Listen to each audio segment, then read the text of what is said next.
I'd like to thank you all to coming to a survey of form factors that have been designed and are being currently used for NVM Express. We wanted to basically,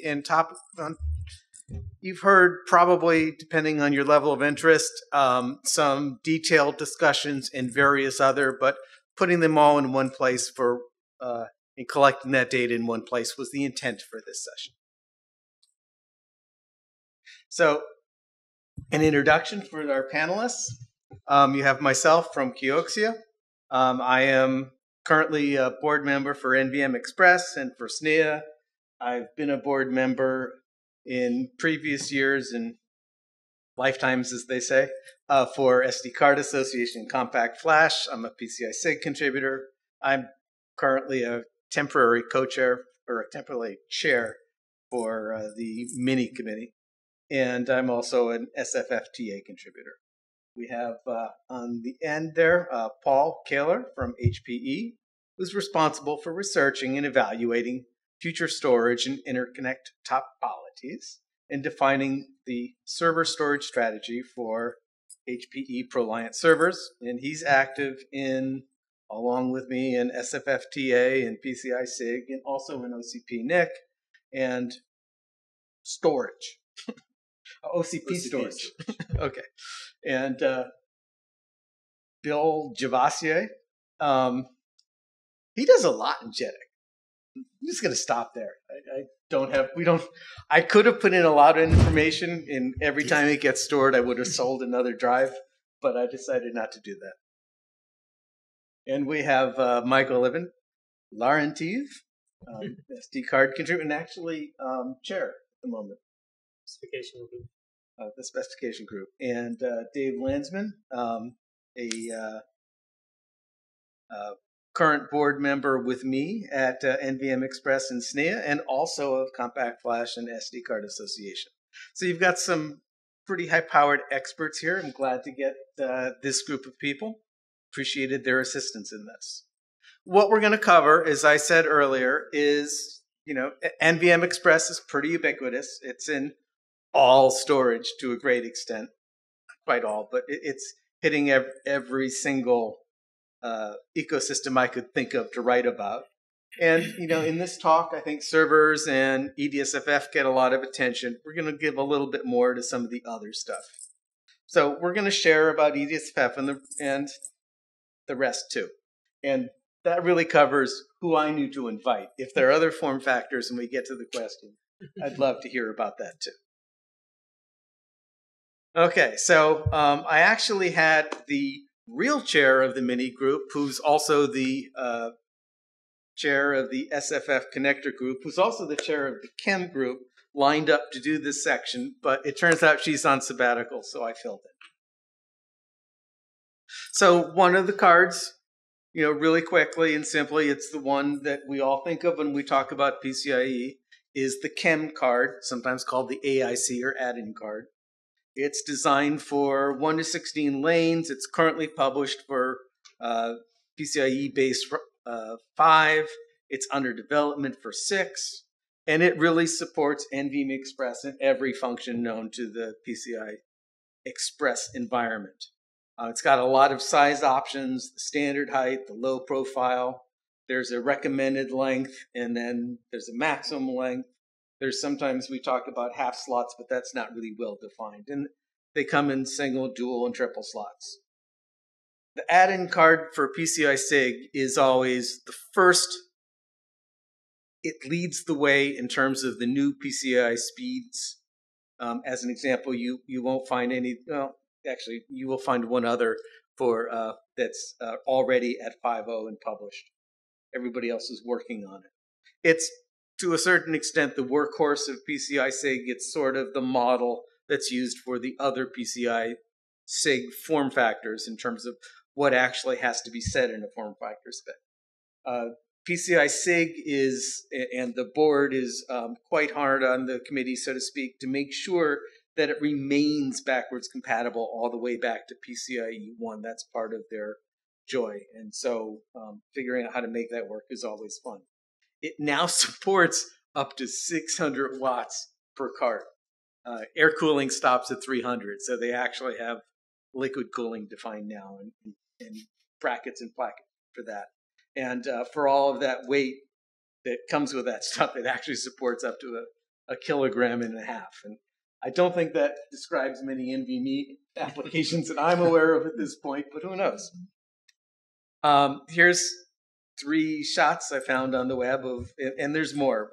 This isn't the most popular these days for NVMe devices. We tend to use more in the enterprise space this puppy, the SFF. Oh, this is a mouthful. So this is the SFF 8639 connector module.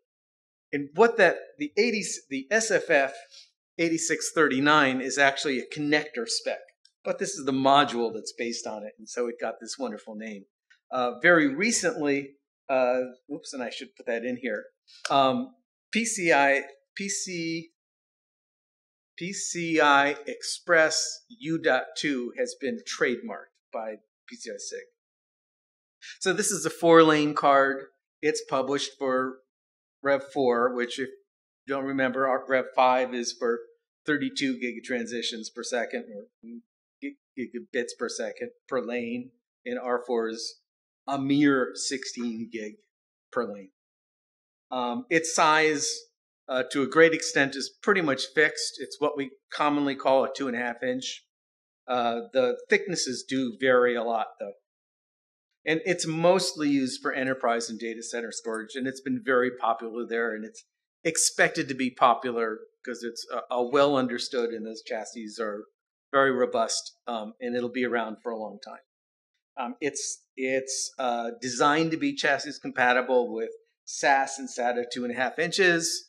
It's been the go-to enterprise storage since 2012, which is when a group published a group known as the Enterprise SSD Form Factor Forum published their first version of this thing, which has gotten turned into the initial SFF 8639 connector module spec, which is the one that the industry really works on. Now, this one has some weaknesses, unfortunately. Because the pinout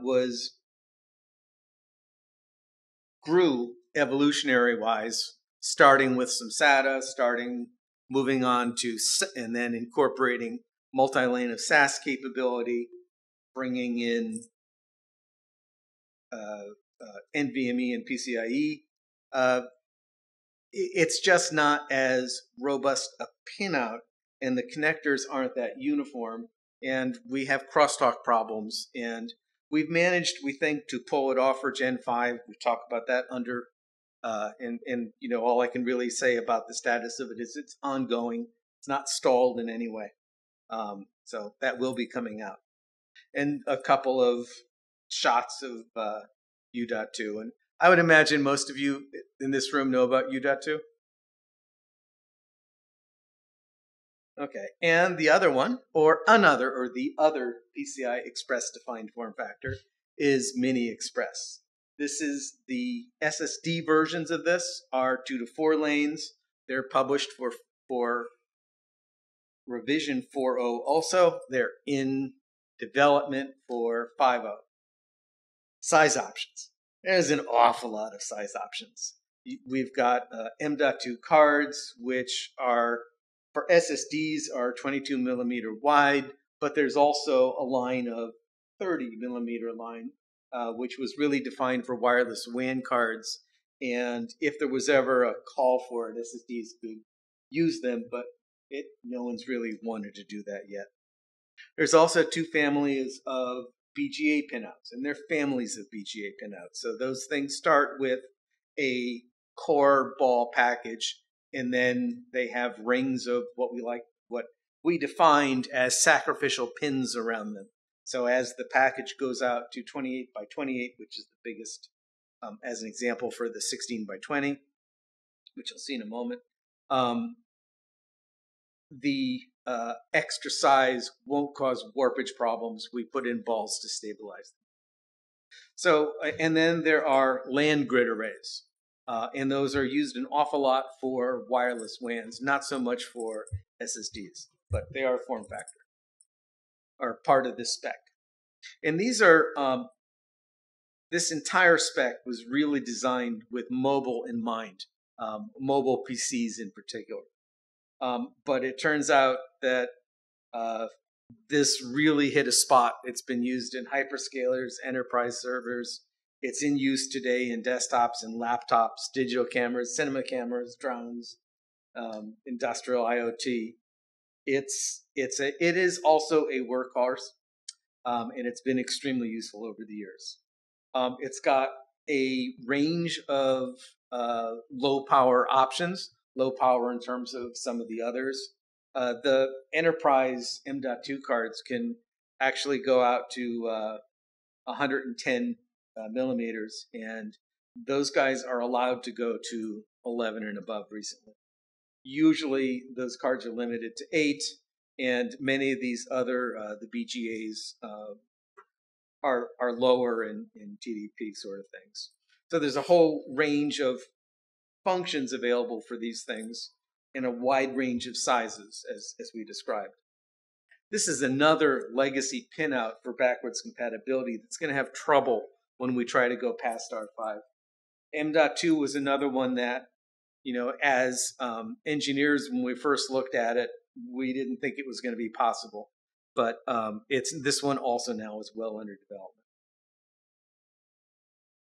So some of the pictures and rough sizes, you've got some standard adapter cards that might show up in any laptop or desktop, some BGAs, which are in various places, and a couple of examples pulled out of LGAs. So that's pretty much it for PCIe-defined form factors. Any questions on those? All right, so we're going to talk about all the form factors that are defined by SNIA and the SFF TA twig and SNIA object twig as well. So we're going to start off with EDSFF. This is a fairly new form factor coming to market. It's been in development for quite a while, but you can see the family here. You've probably seen several presentations this Flash Memory Summit on this. You have the E3 family on the left over there. You have the E1S family in the middle, and then the E1L family on the right. And the great thing about all of these is they are a family altogether and share the same connector, and they all have slightly different use cases. So you can kind of pick your poison and really get a good use case for your form factor. So I'm going to touch on each one of the families individually. To go through the E3 family, it supports up to by 4, by 8, or by 16 lane width. It's currently spec'd up to PCIe Gen 5. There are plans to extend it to PCIe Gen 6 and beyond. The connector has the kind of base capability to support that signal integrity as a fairly recent new connector. This is one of the benefits over the SFF 8639 connector that's been with us now for 20 plus years.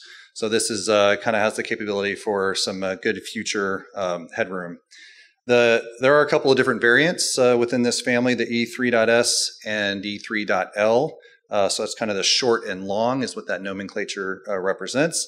They support 2 different thicknesses, a 7.5, which is sometimes called the E3 thin, and a 16.8 millimeter, which is called the 2T form factor. Those are the 2 thicknesses.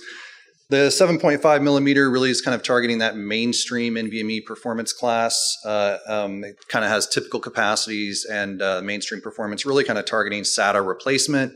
Again, that's meant to be the kind of the mainstream, what most folks are going to need, and not the uber high performance. The 2T is kind of where you might see that. That's 16.8 millimeter thickness again, and that's really targeting higher capacity points. So if you want to have multiple circuit boards inside to be able to expand, I think Samsung was showing a 128 terabyte QLC-based E3.S 2T. So you can really see by stacking up your PCBs inside that form factor, you can get to huge capacity points.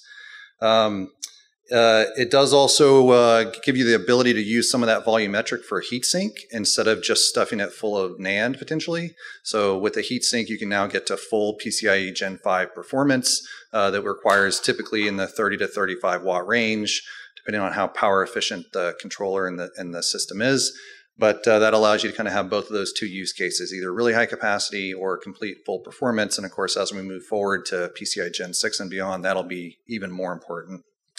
It's currently defined for a handful of protocols, NVM Express, CXL, and native NVMe over Fabrics protocol. There is some work underway right now to enable that for OCP NIC use cases in the future. It is predominantly used in enterprise servers and storage today.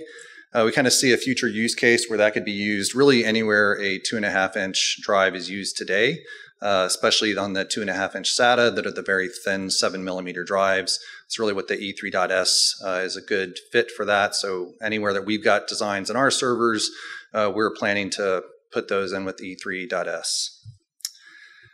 Some of the strengths, this form factor works really well for both 1U and 2U servers. You can have different orientations of those, and that way you can, if you're a customer, you can buy one drive and you can have that one drive work well for all of your server designs. It has a really interesting feature that was designed in from the beginning, a 2-for-1 interchange, which just means you can actually take two of the thin drives out and you can plug in one 2T drive in its place. So you have lots of flexibility if you wanted to do mainstream drives and then you wanted to say, oh, you know what, I need to take those out and put in one high performance drive or one really high capacity drive. You can do that. It's also got very scalable thermals because of the large volumetric, and you can have built-in heat sinks into that, so you can support full Gen 5 performance like I mentioned earlier. And it also goes all the way up to the by 16 lane width with the 4C connector that's specified, and that gives you lots of performance headroom for the future. Now, if we go on to E1S, this also supports a couple of lane options there to by 4 and by 8 lane widths. It's also spec'd up to PCI Gen 5 today. Expectations to go to PCI Gen 6 and beyond, again, because they share the same connector, the EDSFF family. It has 5 thickness options. As you saw in the picture, those are the 5.9, 8, 9.5, 15, and 25 millimeter options. It's also currently defined for NVM Express, CXL, and native NVMe over Fabric protocols. It's predominantly used by hyperscalers today, and its strengths are it's extremely well optimized for 1U servers. And so because of the wide range of thickness options that it comes into, you can really kind of dial in and tailor whatever your thermal requirements are to your density and your performance. So you can kind of pick what you really need based on your requirements. And this has one of the options that you can use, especially for, again, 1U server optimization.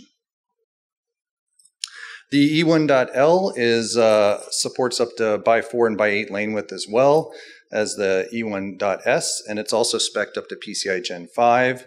It has 2 thickness options, a 9.5 and 18 millimeter. It's also currently defined really for the same protocols, NVM Express, CXL, and native NVMe over Fabrics. It's also predominantly used by hyperscalers today, really targeted more for cool or cold storage tiers. Most of the applications today are with QLC, where they really want to have very dense storage. Its strengths, it's very optimized to achieve very high capacity and density, really kind of targeting that 1 petabyte per U in some servers and JBOFs especially.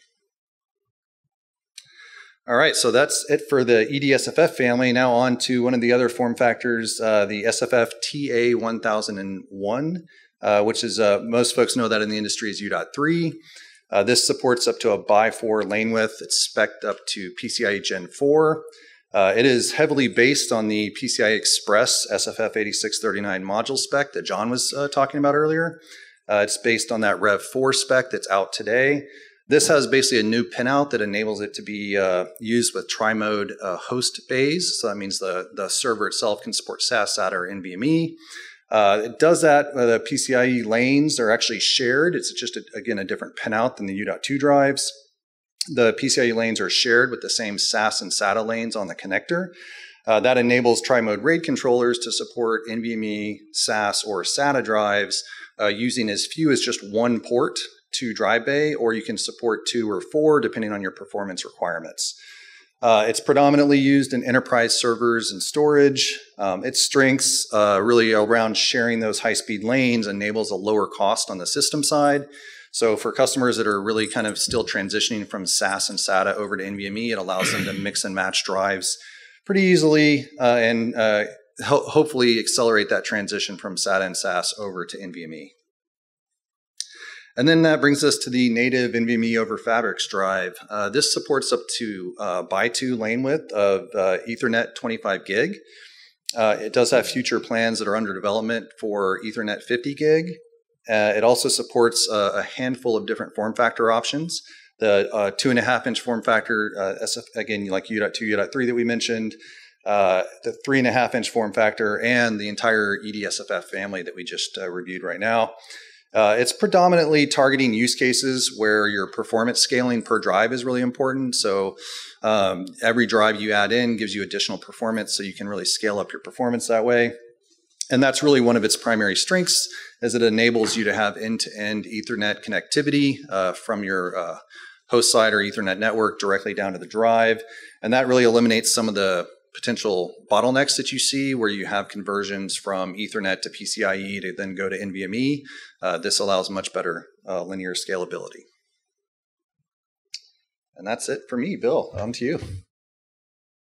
All right, so I get 2 distinct pleasures, one of which is I get to introduce the youngest member of the NVMe family.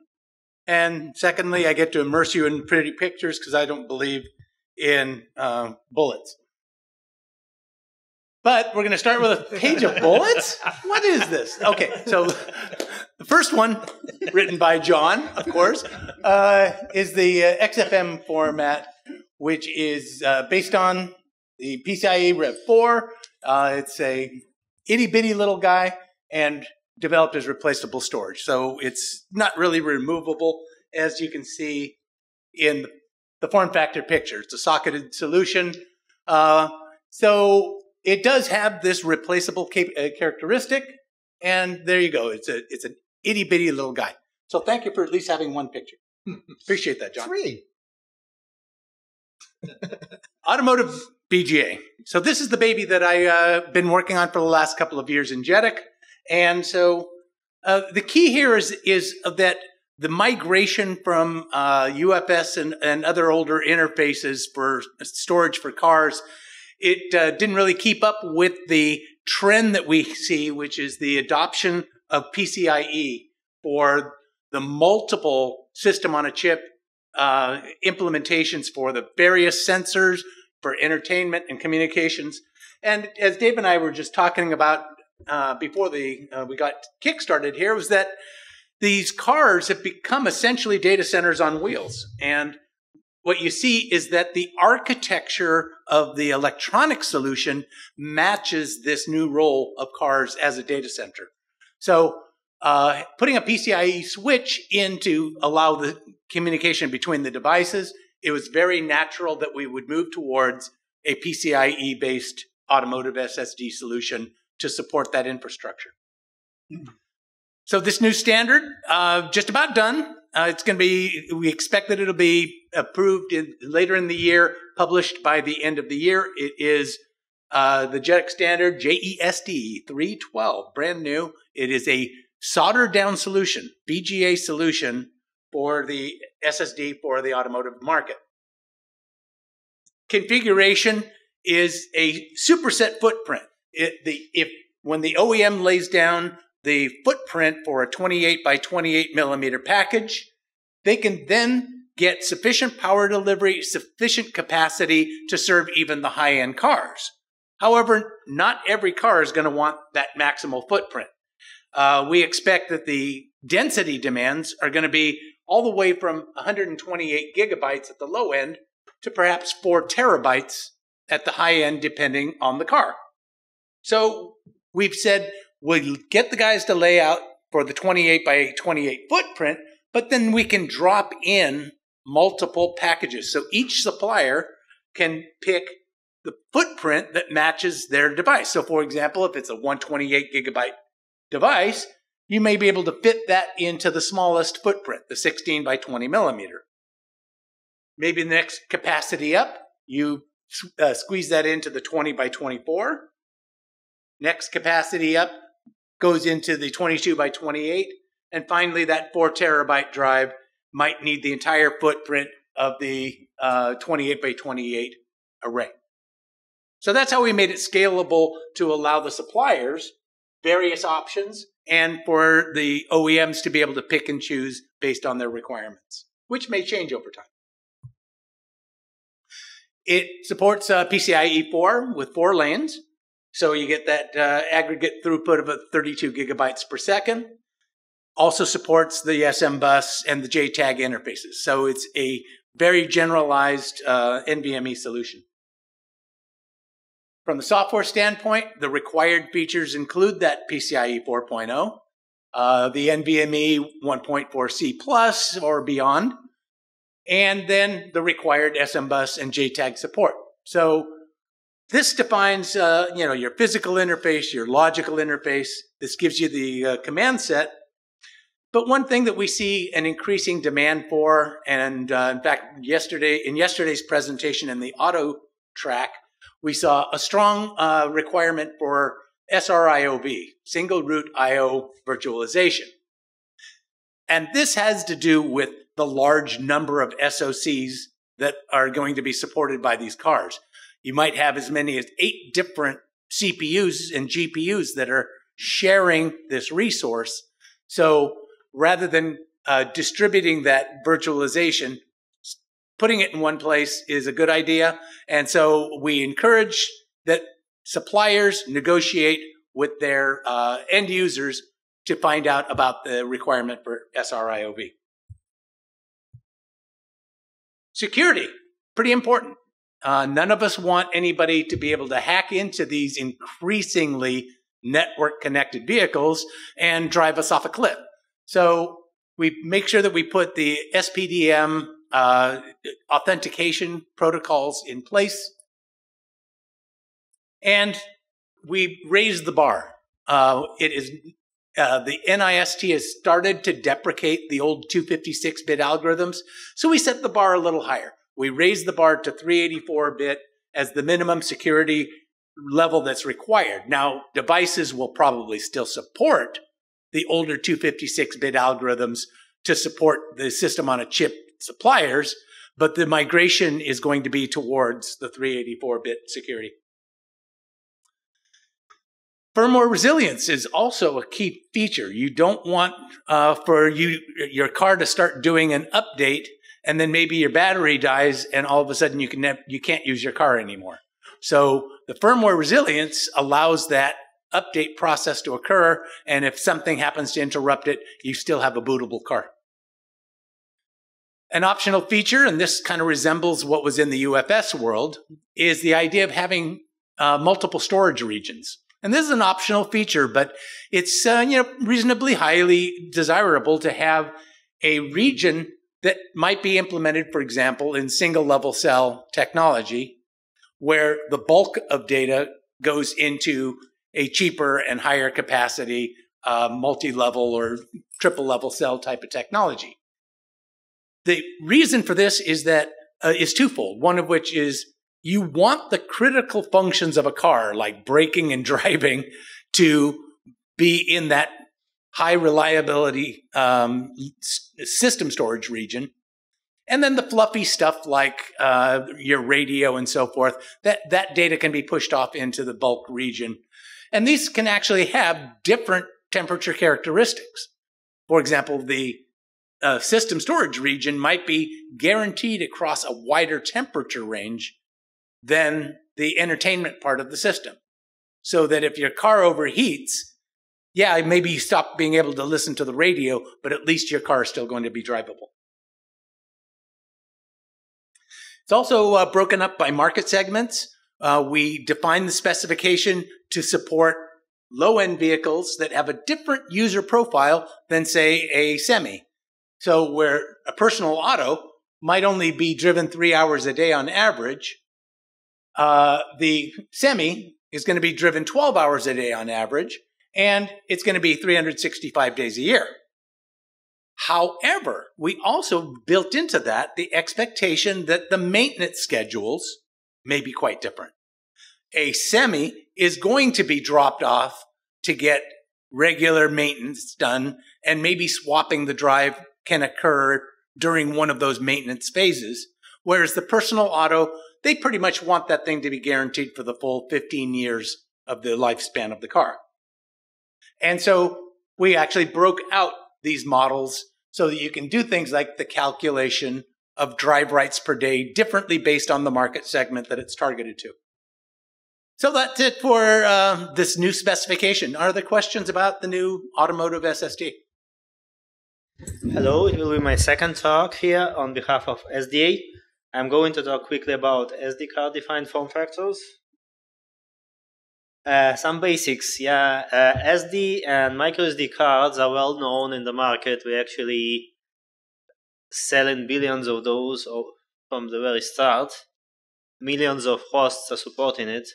So we introduced the SD Express, which is the fastest SD and microSD memory cards with backward compatibility.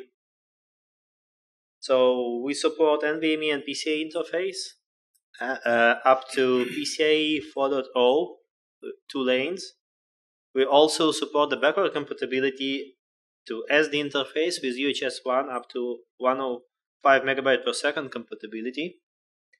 And the sizes are quite familiar to anyone. Like in my previous session, there was no one who didn't know what is SD and microSD card. So maybe you have them in your phones or in your mobile. So that's the size, 32 millimeters by 24 or 15 by 11. The widths are between 2 millimeter and 1 millimeter. You probably will not feel the difference. So what it features, you can start either through PCIe NVMe directly or through SD interface. From NVMe PCIe perspective, it identifies itself as standard NVMe memory device. We feature the legacy SD ESD protection of 4 kilovolts on all the pads. It must support hot plug-in and removal. The latest spec that we defined, SD9, has the boot, TCG, and RPMB support. Those features were already defined for NVMe PCIe standard, and we also support them over SD interface. Right now, we are working on new performance classes to be supported over NVMe. Obviously, we have to add some forward-looking statement that we are working on it, so we have no guarantee that it will come true at some point. Applications. We believe this new high-performing card with PCIe NVMe interface can be used all over the place. We think we can use them in multi-channel video capturing that requires multi-stream with high speeds. It can be used in gaming with 3D graphics and increasing requirements for resolution. Also, we have this new virtual reality and augmented reality systems where we believe the microSD form factor may be really beneficial with the small size and very high performance. We also believe that it can be used as semi-embedded applications for IoT, mobile compute, etc., especially with the recent requirements for right to repair legislation in Europe and other places. We do believe it might find its way for some multi-sensor data collection and multimedia apps running from the card in automotive. And obviously the standard market of video recording with 4K cameras and demand growing to 8K, 12K, and more frames per second. That's also the potential use for all these cards that we have. So we believe there is a good opportunities for microSD Express and SD Express cards. That's pretty much it. Any questions? Hi, I'm Dave from Western Digital, and I'm going to represent the Compact Flash Association for this short talk. So just a quick thing to note about it. Often when I talk about Compact Flash, people say to me, are they still making those things? You know, so, and they are. And actually, you know, the Compact Flash has been around for about 27 years, and it's a favorite. The high-end camera manufacturers really like it. You know, video cameras and the highest end SKUs of Canon, Nikon. So it's not a broad market like the SD market, but it's there, and it has been maintained for mainly, again, professional imaging and automotive and industrial.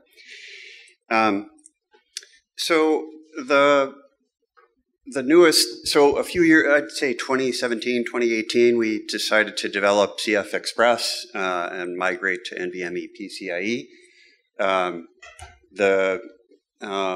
We started out with the Type B form factor, which is the center column there, and that had that supported Gen 3 PCIe at the time, and now so the first version of CF Express supported NVMe 1.2, and it had Type B cards. And that's why you see on the right-hand side, most of the cards that are out there, most of the CF Express cards today are Type B. With CF Express 2.0, we added 2 new form factors, the Type A form factor and Type C. And Sony was a big proponent of Type A, and there are cards and cameras out on the market that use it. And just for perspective, the Type A is roughly the same size as a full-size SD card, and the other 2 form factors are bigger, which kind of reflects the fact that CF has always, kind of gone towards a higher bandwidth, higher performance niche. So that's kind of what the scale of things look like. We'll probably see Type C cards coming out, sometime soon, and let's see, did I talk about? Yeah, and there is a plan to move forward with Gen 4. Obviously, no big surprise, but nothing announced from CFA yet. So, why did we pick? I wanted to talk a little bit about why we picked NVMe and PCIe. So, there are a number of reasons. So, for a card, we wanted a solid foundation for a storage architecture that was standard and growing. And, NVMe offered, a basic optimized storage interface for non-volatile memory. It exploited, platform parallelism and other things. Even in small cards, the processors were getting more powerful, and so it enabled an efficient software stack. So from the beginning, NVMe was a good choice, and PCIe was a solid interface everywhere.